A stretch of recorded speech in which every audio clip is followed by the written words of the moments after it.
നമസ്കാരം. ഇന്ന് രാവിലെ പെട്ടെന്ന് ബ്രേക്കിംഗ് ന്യൂസായി പുറത്തേക്ക് വന്നിരിക്കുന്ന ഒരു ചൂടൻ വാർത്ത മുഖ്യമന്ത്രി പിണറായി വിജയനും മുൻ ധനമന്ത്രി തോമസ് ഐസക്കിനും ഇഡി നോട്ടീസ് അയച്ചു എന്നതാണ്. അത് വലിയ ബ്രേക്കിംഗ് ന്യൂസായി വന്നുകൊണ്ടിരിക്കുന്നു. സഖാക്കൾ ആർത്തട്ടഹസിച്ച് പൊട്ടിച്ചിരിക്കുന്നു. അവർക്കറിയാം ഏത് തരത്തിൽ കേസുണ്ടായാലും അത് മൈലേജാക്കി മാറ്റാനുള്ള കഴിവ് അവർക്കുണ്ട് എന്ന്. മാത്രമല്ല, ഈ വാർത്തയുമായി ബന്ധപ്പെട്ട് മനോരമയടക്കമുള്ള പത്രങ്ങളിൽ വന്നിരിക്കുന്ന വാർത്ത അവരെ സഹായിക്കുന്ന തരത്തിലാണ്. ഞാൻ മനോരമ ഓൺലൈൻ അടക്കമുള്ള മാധ്യമങ്ങൾ എടുത്തു നോക്കിയപ്പോൾ കണ്ടത്, മസാല ബോണ്ട് വഴി ശേഖരിച്ച പണം അടിസ്ഥാന സൗകര്യ വികസനത്തിന് വേണ്ടി ഉപയോഗിച്ചത് ചട്ടലംഘനമാണ് എന്ന് ഇഡി പറഞ്ഞു. അതിൻ്റെ പേരിൽ കേസെടുത്തുവെന്നാണ്. ബോധപൂർവമായ ഒരു അജണ്ടയുടെ പുറത്ത് ഈ വലിയ വിഷയത്തെ ലഘൂകരിക്കാനുള്ള ഒരു ക്യാപ്സ്യൂളോടുകൂടി നമ്മുടെ മാധ്യമങ്ങൾ വാർത്ത കൊടുക്കണമെങ്കിൽ എത്രമാത്രം സ്വാധീനം ഈ മാധ്യമങ്ങൾക്ക് പിണറായിയുടെ അടുത്തുണ്ട് എന്ന് മനസ്സിലാക്കണം. വാസ്തവത്തിൽ മാധ്യമങ്ങൾ എഴുതിയതുപോലെ അടിസ്ഥാന സൗകര്യ വികസനത്തിന് വേണ്ടി ഉപയോഗിച്ചു എന്നതല്ല കുറ്റകൃത്യം. മറ്റൊരു കാര്യം, ഇഡിയുടെ നോട്ടീസ് ഒരു തമാശയായി കേരളത്തിലെ ജനങ്ങൾക്ക് തോന്നിത്തുടങ്ങിയിരിക്കുന്നു എന്നതാണ്. മുഖ്യമന്ത്രിയുടെ മകൾക്കും മകനുമൊക്കെ ഇഡി നോട്ടീസ് കൊടുത്തിട്ടുണ്ട്. പക്ഷേ ഇതുവരെ ഒന്നും സംഭവിച്ചിട്ടില്ല. അതുകൊണ്ട് തന്നെ ഇഡി നോട്ടീസ് അയച്ചു എന്ന് കേട്ടാൽ കേരളത്തിലെ ജനങ്ങൾക്ക് പ്രത്യേകിച്ചൊന്നും തോന്നുന്നില്ല. അതും ഈ കാര്യത്തിൻ്റെ ഗൗരവം കുറയ്ക്കാൻ കാരണമായിട്ടുണ്ട്. വാസ്തവത്തിൽ എന്തിനാണ് ഇഡി കേസെടുത്തത്, എന്തിനാണ് നോട്ടീസ് കൊടുത്തത്, എന്താണ് ഇത് കൃത്യമായി മുമ്പോട്ട് പോയാൽ സംഭവിക്കുന്നത് എന്ന് മനസ്സിലാക്കേണ്ടിയിരിക്കുന്നു. പിണറായി വിജയനെ ഏതെങ്കിലും ഒരു കേന്ദ്ര അന്വേഷണ ഏജൻസി പിടിച്ച് അകത്തിടും എന്ന് വിശ്വസിക്കുന്ന ആളല്ല ഞാൻ. പിണറായിയെയോ അദ്ദേഹത്തിൻ്റെ മക്കളെയോ കുടുംബത്തെയോ അദ്ദേഹത്തിന് വേണ്ടപ്പെട്ടവരെയോ ഇന്നേ വരെ ഒരു കേന്ദ്ര അന്വേഷണ ഏജൻസിയും വേണ്ടതുപോലെ അന്വേഷണ പരിധിയിൽ കൊണ്ടുവരികയോ നിയമ നടപടി എടുക്കുകയോ ചെയ്തിട്ടില്ല. ഈ ഒരു അന്തർധാര എത്രയോ കാലമായി നമുക്ക് വ്യക്തമായതാണ്. അതുകൊണ്ട് തന്നെ ഈ ഇഡി നോട്ടീസിനും ഇതിനപ്പുറത്തേക്കുള്ള ഗൗരവം കൊടുക്കേണ്ടതില്ല. എന്നാൽ യഥാർത്ഥത്തിൽ ഈ കേസന്വേഷണം മുമ്പോട്ട് പോയാൽ, ഉത്തരവാദിത്ത ബോധത്തോടെ ഇഡി ഉദ്യോഗസ്ഥർ കേസിൽ കൈകാര്യം ചെയ്താൽ, കേന്ദ്ര സർക്കാർ ഇതിൽ ഇടപെടാതിരുന്നാൽ, അതായത് പിണറായിയെ സഹായിക്കുക എന്ന ലക്ഷ്യത്തോടുകൂടി തെറ്റായി ഇടപെടാതിരുന്നാൽ പിണറായി വിജയനും തോമസ് ഐസക്കും അടക്കമുള്ളവർ ജയിലിൽ പോകാൻ മറ്റൊരു കേസിൻ്റെയും ആവശ്യമില്ല. 2019 ലണ്ടൻ സ്റ്റോക്ക് എക്സ്ചേഞ്ചിൽ നടത്തിയ മസാല ബോണ്ട് ഇടപാട് ഒന്നാം തരം തട്ടിപ്പായിരുന്നു, അഴിമതിയായിരുന്നു. കേരള ഖജനാവിന് ഏതാണ്ട് 2000 കോടി രൂപ നഷ്ടം വരുത്തി. ഇതിൻ്റെ ഗുണമുണ്ടായത് പണ്ട് തന്നെ പിണറായി പേരുദോഷത്തിലായിരിക്കുന്ന SNC ലാവ്ലിൻ എന്ന കമ്പനിയുടെ സബ്സിഡറിയായ മറ്റൊരു സ്ഥാപനത്തിനാണ്. 2019 തോമസ് ഐസക് ധനകാര്യമന്ത്രിയായിരുന്നപ്പോൾ കിഫ്ബിക്ക് ഫണ്ട് ഉണ്ടാക്കുക എന്ന ലക്ഷ്യത്തിൽ ലണ്ടൻ സ്റ്റോക്ക് എക്സ്ചേഞ്ചിൽ മണിയടിച്ച് മസാല ബോണ്ട് വിതരണം ചെയ്തു എന്നതാണ് സംഭവം.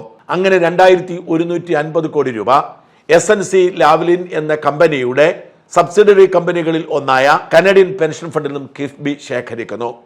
ഈ പണം അടിസ്ഥാന സൗകര്യ വികസനത്തിന് വേണ്ടി ഉപയോഗിച്ചു എന്ന് പറയുന്നു. അതെങ്ങനെ കുറ്റകൃത്യമാകും എന്നാണ് ചോദ്യം. എന്നാൽ അവിടെ നിന്ന് പണം എടുത്ത് ഇവിടെ കൊണ്ടുവന്ന് അടിസ്ഥാന സൗകര്യ വികസനത്തിന് വേണ്ടി ചെലവഴിച്ചു എന്നതല്ല വിഷയം. അങ്ങനെ ആക്കി മാറ്റാൻ ശ്രമിക്കുന്നത് ഈ തട്ടിപ്പിനെ ന്യായീകരിക്കാനുള്ള നീക്കത്തിന്റെ ഭാഗമാണ്. കഴിഞ്ഞ 3 വർഷമായി ഇഡി നടത്തിക്കൊണ്ടിരുന്ന അന്വേഷണത്തിന്റെ പരിസമാപ്തിയിലാണ് പിണറായിക്കും തോമസ് ഐസക്കിനും നോട്ടീസ് കൊടുത്തിരിക്കുന്നത്. ഈ അന്വേഷണത്തിലെ കണ്ടെത്തലുകൾ അനുസരിച്ച് നടപടിയെടുത്താൽ പിണറായി ജയിലിൽ പോവേണ്ടതാണ്. ഇതിന്റെ ഗൗരവം വ്യക്തമാക്കി തരാം. RBIയുടെ പെർമിഷനോടുകൂടി ഇത് ചെയ്തു എന്നാണ് തോമസ് ഐസക് കൂടെ പറയുന്നത്. അത് മാത്രമാണ് പ്രതിരോധത്തിന് വേണ്ടി ഇവർ ഉപയോഗിക്കുന്നത്. ശരിയാണ്, റിസർവ് ബാങ്ക് ഓഫ് ഇന്ത്യയുടെ പെർമിഷൻ ഉണ്ടായിരുന്നു. ഇവർ മനഃപൂർവ്വം മറച്ചു വയ്ക്കുന്നത് റിസർവ് ബാങ്ക് ഓഫ് ഇന്ത്യയുടെ പെർമിഷൻ പണം ഇങ്ങോട്ട് കൊണ്ടുവരുന്നതിനുള്ള പെർമിഷൻ മാത്രമാണ്. അങ്ങനെ ഒരു പെർമിഷൻ, അത് പണം ഇങ്ങോട്ട് കൊണ്ടുവരാൻ കഴിയില്ല. ആ പെർമിഷൻ മാത്രമാണ് റിസർവ് ബാങ്ക് ഇന്ത്യ കൊടുത്തത്. പണം എങ്ങനെ ഉണ്ടാക്കി, എങ്ങനെ ശേഖരിച്ചു, അത് രാജ്യത്ത് നിലവിലുള്ള നിയമങ്ങൾക്ക് ബാധകമാണോ, ഇതൊന്നും നോക്കേണ്ടത് RBI അല്ല. രാജ്യത്തിന് പുറത്തുനിന്ന് ഇങ്ങോട്ട് പണം കൊണ്ടുവരാനോ രാജ്യത്തുനിന്ന് പുറത്തേക്ക് പണം കൊണ്ടുവരാനോ ഒരാൾ പരിശ്രമിക്കുമ്പോൾ അയാൾ കൊടുക്കുന്ന അപേക്ഷയ്ക്ക് അനുമതി കൊടുക്കുക മാത്രമാണ് RBI ചെയ്യുന്നത്. അതുകൊണ്ട് തന്നെ ഇതൊരു അനുമതിയായി കരുതുന്നത് വിഡ്ഢിത്തമാണ്. വിദേശ സാമ്പത്തിക ഇടപാടുകളെ നിയന്ത്രിക്കാൻ ഫെമ നിയമമുണ്ട്. ഫെമ നിയമത്തിലെ ഓരോ സെക്ഷനുകളും എല്ലാ സാമ്പത്തിക ഇടപാടും നടത്തുന്നവർക്കും ബാധകമാണ്. അതനുസരിച്ച് കേന്ദ്ര ധനകാര്യ മന്ത്രാലയത്തിന്റെ പ്രത്യേക അനുമതിയോടുകൂടി മാത്രമേ ഒരു സംസ്ഥാന സർക്കാരിന് വിദേശത്തു നിന്ന് ഫണ്ട് ശേഖരിച്ച് കൊണ്ടുവരാൻ കഴിയൂ. അങ്ങനെ ഒരു അനുമതി എടുത്തിട്ടില്ല. അതുകൊണ്ട് തന്നെ ഇത് ഫെമ നിയമ ലംഘനമാണ്. ഇതാണ് ഇതിലെ ഏറ്റവും കാതലായ കാര്യം. RBIയുടെ പെർമിഷൻ കാണിച്ച് ഫെമ നിയമലംഘനത്തിൽ നിന്നും ഒഴിഞ്ഞു മാറാൻ പറ്റില്ല. അപ്പോഴും ഇവർക്ക് ന്യായീകരിക്കാം, ഇനി ഞങ്ങൾക്ക് അനുമതി കിട്ടിയില്ലെങ്കിലും സംസ്ഥാനത്തിന്റെ അടിസ്ഥാന സൗകര്യ വികസനത്തിന് വേണ്ടി അല്ലേ ഞങ്ങൾ ഈ പണം കൊണ്ടുവന്നത് എന്ന്. എന്നാൽ കേൾക്കുക, അല്ല, ഇതൊരു അഴിമതിയുടെ പുകമറ മാത്രമായിരുന്നു. ആഭ്യന്തരമായി പണമെടുക്കാൻ അവസരമുണ്ട്. ഏകദേശം 50,000 കോടിയോളം രൂപ അക്കാലത്ത് ലോൺ എടുക്കാറുണ്ട്. കാരണം കിഫ്ബിയിൽ കിട്ടുന്ന ലോണൊക്കെ സംസ്ഥാനത്തിന്റെ പൊതുകടത്തിന്റെ പരിധിയിൽപ്പെടുത്താതെ ഒരു കോർപ്പറേറ്റ് ബോഡി എന്ന നിലയിലാണ് എടുത്തിരുന്നത്. എന്ന് വെച്ചാൽ ആ സ്ഥാപനത്തിന്റെ ആസ്തി കാണിച്ച് അല്ലെങ്കിൽ തിരിച്ചടക്കൽ ശേഷി കാണിച്ച് എത്ര വേണമെങ്കിലും എടുക്കുന്ന സമയമാണ്. ആഭ്യന്തര വിപണിയിൽ ഇതിനേക്കാൾ കുറഞ്ഞ നിരക്കിൽ പണം കിട്ടുമായിരിക്കവെയാണ് നേരെ ലണ്ടനിലേക്ക് പോയത്. ആഭ്യന്തര മാർക്കറ്റിൽ 7.7% പലിശയ്ക്ക് പണം കിട്ടുന്ന സമയത്താണ് ഇവർ ലണ്ടനിൽ പോയി 9.74% പലിശയ്ക്ക് കടമെടുത്തത്. രണ്ടാമത്തെ ഗുരുതരമായ കുറ്റകൃത്യം. അതുതന്നെ കൂടിയ ചെലവിന് പണമെടുക്കാൻ പോയി എന്നത് തന്നെ കുറ്റകൃത്യം. ഇവിടെ ഒരു കാര്യം ആലോചിക്കണം. ഈ കനേഡിയൻ പെൻഷൻ കമ്പനി ഈ തുക ഇങ്ങോട്ട് തരുന്നതിന് മുൻപ് അവർക്ക് കിട്ടിയിരുന്ന പലിശ 2.5 മുതൽ 3% വരെയാണ്. ആ തുകയാണ് 9.74% പലിശയ്ക്ക് ഇങ്ങോട്ട് നൽകിയത്. ഏതാണ്ട് 400 കോടിയാണ് അധികമായി കനേഡിയൻ പെൻഷൻ കമ്പനിക്ക്, അത് ലാവ്ലിന്റെ സബ്സിഡി കമ്പനിക്ക് ഈ ഇടപാടിൽ ലഭിക്കുന്നത്. അവിടെയും തീരുന്നില്ല ഈ തട്ടിപ്പ്. ഇവിടെ ED കേസെടുക്കുകയും ചട്ടലംഘനമാണെന്ന് ബോധ്യമാവുകയും ചെയ്തതോടെ 2 കൊല്ലം കൊണ്ട് ഇത് തിരിച്ചടച്ചു. അതായത് 10-15 കൊല്ലത്തേക്ക് എടുത്തതാണ്, 2 കൊല്ലം കൊണ്ട് തിരിച്ചടച്ചു.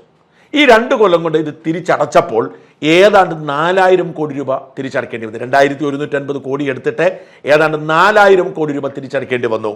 അത് പിഴപ്പലിശ അടക്കമാണ്. അതായത് 15 കൊല്ലത്തേക്ക് എടുത്ത സാധനം നേരത്തെ ഏർലി എക്സിറ്റ് ചെയ്തതിന് കൊടുക്കേണ്ടി വരുന്ന ഒരു അഡീഷണൽ പിഴയുണ്ട്. ആ പലിശ മാത്രമല്ല, വിദേശ ഇടപാടുകളിൽ നമ്മൾ മറന്നു പോകുന്ന ഒരു സംഗതി എക്സ്ചേഞ്ച് റേറ്റിന്റെ വ്യത്യാസമാണ്. രൂപ കൂടെ ദുർബലമായിക്കൊണ്ടിരിക്കുകയാണ്. അത്തരമൊരു സാഹചര്യത്തിൽ എക്സ്ചേഞ്ച് റേറ്റിന്റെ വ്യത്യാസം ഗൗരവമേറിയതാണ്.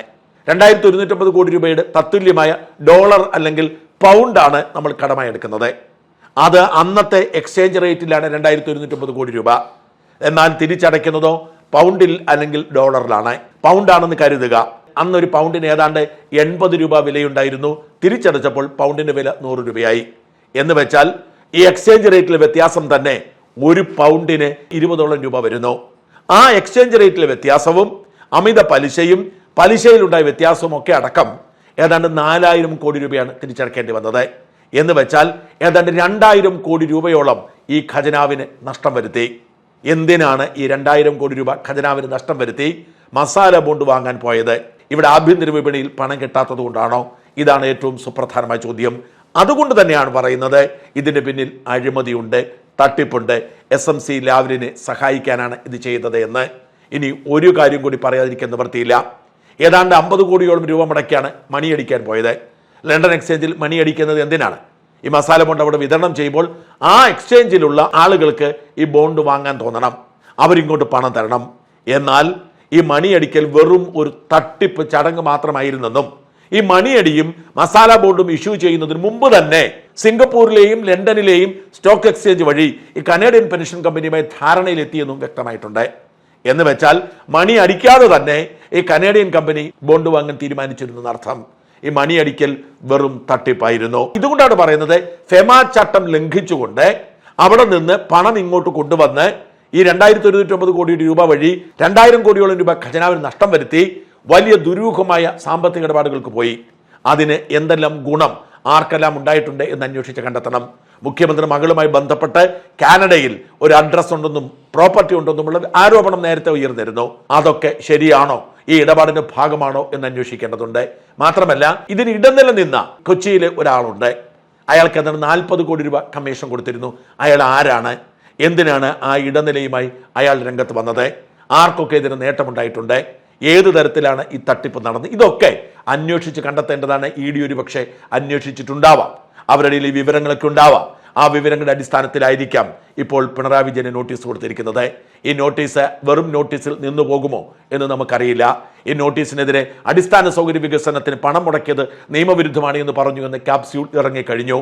എന്നാൽ അതിനൊക്കെ അപ്പുറത്തേക്കുള്ള വലിയ അഴിമതിയും തട്ടിപ്പുമാണ് നടന്നതെന്നും അതിന് ഉത്തരവാദിത്വം പിണറായിക്കും തോമസ് ഐസക്കിനും ഉണ്ടെന്നും ഇ ഡിക്ക് ഉത്തമ ബോധ്യം വന്നിട്ടുണ്ട്. ആ ബോധ്യത്തിന്റെ അടിസ്ഥാനത്തിൽ നടപടിയെടുക്കുമോ, പിണറായിയെ പിടിച്ചകത്തിടുമോ എന്ന് തീരുമാനിക്കേണ്ടത് അവരാണ്. ഇതുവരെയുള്ള ഇ ഡിയുടെയും മറ്റ് കേന്ദ്ര അന്വേഷണ ഏജൻസികളുടെയും നിലപാടുകൾ പരിശോധിച്ചാൽ പിണറായിയോട് അവർക്ക് സോഫ്റ്റ് കോർണറാണ്. അവർ ആ സാഹസത്തിന് മുതിരില്ല. പക്ഷേ കേരളത്തെ പിണറായി മുടിപ്പിച്ചതിൻ്റെ മറ്റൊരു തെളിവായി മാറുകയാണ് ഈ ഇ ഡി കേസ്.